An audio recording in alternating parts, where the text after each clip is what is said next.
Эми уран боюнча жалгыз эле уран боюнча эмес, бүтүндөй кен байлык боюнча мен макул эмесмин кыймылынын позициясы 5тен белгилүү. Кыргызстан боюнча 7 каттуу талаптын алдында бирөө бар. Ошол кен байлыктардын баарын бизден эстүү, бизден акылдуу муун келиши мүмкүн. Кийин келет Кудай кааласа.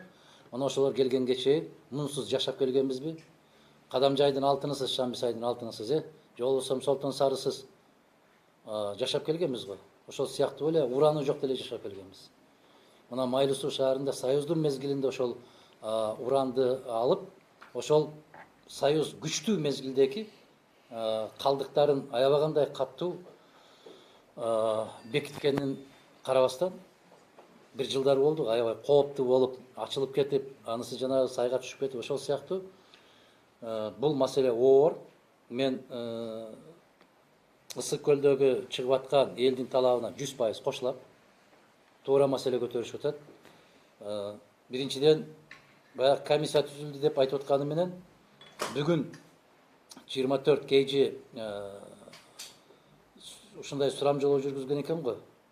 46% сурамжылоонун натыйжасында 46% аябай каршы. Чечкиндүү түрдө каршылык билдирип атат.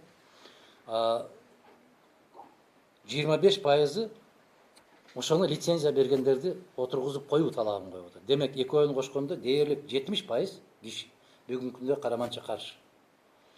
Анан комиссия түзүп бердик дейт. Булар кызык болуп атат да бүгүнкү күндө. Комиссияны сен биринчи ошол жерден иликтеп жүргүзүү бүткөндөн кийин, же болбосо лицензия берердин алдында жибербейсиңби?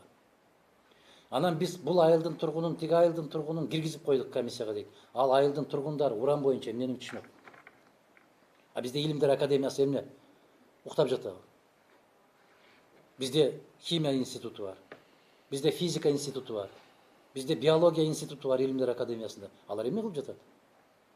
Ошолор бериш керек да, ак же көк деп ошолор айтыш керек да. Адистер айтыш керек да.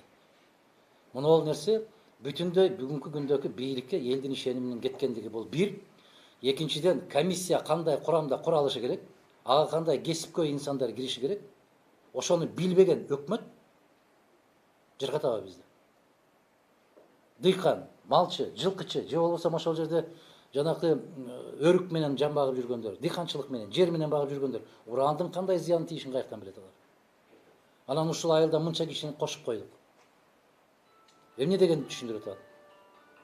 Конституциядан таптакыр түшүнүгү жок кишилерден конституциялык кеңешме курап алган болсоң, конституция жаза болуш керек. Ошол сыяктуу мондай ар бир нерсенин өзүнүн дарегине жараша, мүмкүнчүлүгүнө жараша куралышы керек, түзүлүшү керек. Өкмөттүн атынан бирөө барыш керек да, лицензия бергенден кийин ким берди? Кыргыз өкмөтү берип атат. Эмне үчүн аны иликтебей туруп лицензия берип атат? Ошондуктан бүгүнкү күндө балыкчыда же болбосо ошол бүтүндөй Ысык көл областында уран казып алууга каршы чыгып аткандарды мен 100% колдойм, түшүнөм. Эгерде мага келип ишендирип берсе, Илимдер Академиясы кепилдик алып, ушул кыргыз